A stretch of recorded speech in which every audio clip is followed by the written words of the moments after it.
ఫిబ్రవరి 1 తారీఖున కేంద్ర ప్రభుత్వాన్ని వైపు నుంచి కూడా ఆర్థిక మంత్రి నిర్మలా సీతారామన్ గారు తన 9వసారి 53,000 కోట్ల 47 లక్షల రూపాయలతో బడ్జెట్‌ని ప్రవేశపెడితే ఫిబ్రవరి 14వ తారీఖున రాష్ట్ర ప్రభుత్వం కూటమి వైపు నుంచి ఆర్థిక మంత్రి శ్రీ పయ్యావుల కేశవ్ గారు మూడవసారి శాసనసభలో సుమారుగా 3,32,205 కోట్ల రూపాయలకు సంబంధించిన బడ్జెట్ ప్రతిపాదనలు చేశారు. బడ్జెట్ అంటే ఏమీ లేదు. మన కుటుంబంలో ఆ రాబడి ఎంత ఉంటది, ఖర్చు ఎంత ఉంటది అని మన ఇంట్లో ఎలా మాట్లాడుకుంటామో, అలాగే ఆర్థిక శాఖ మంత్రి ఎంత ఆదాయం వస్తది రాష్ట్రానికి, దాన్ని ఏ ఏ శాఖకి ఎంత ఖర్చు పెడతాము, విద్యకి ఎంత ఖర్చు పెడతాం, వ్యవసాయానికి ఎంత ఖర్చు పెడతాం, దానికి ఎంత పెడతాం, దానికి ఎంత పెడతాం అని చెప్పడమే బడ్జెట్ అంటారు. ఈ బడ్జెట్ పెట్టి సభ్యుల అనుమతి తీసుకొని ఖర్చు పెట్టాల్సిన పరిస్థితి ఉంటుంది.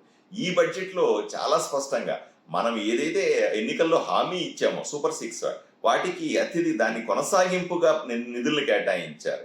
పింఛన్లు ఇవ్వాల్సిందే, తల్లికి వందనాన్ని యాజ్ ఇట్ ఈస్ గా ఇవ్వాల్సిందే, అన్నదాత సుఖీభవ అని 20,000 ఇవ్వాల్సిందే, ఉచిత గ్యాస్ సిలిండర్లు ఇవ్వాల్సిందే, అలాగే ఉచిత బస్సు ఇవ్వాల్సిందే, విద్యుత్ రాయితీలు ఇవ్వాల్సిందే.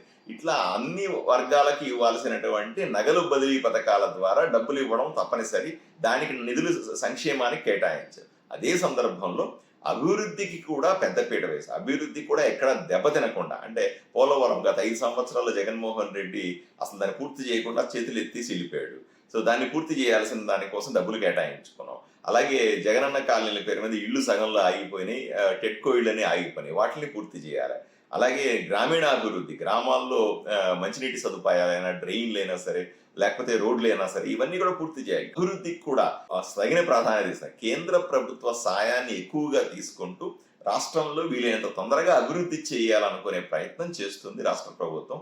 ఏది ఏమైనప్పటికీ చాలా చక్కటి, ప్రజలకు ఉపయోగపడేటువంటి, భవిష్యత్తుకి ఉపయోగపడే విధంగా ఈ బడ్జెట్‌ని తయారు చేశారనడం ఎటువంటి సందేహం లేదు.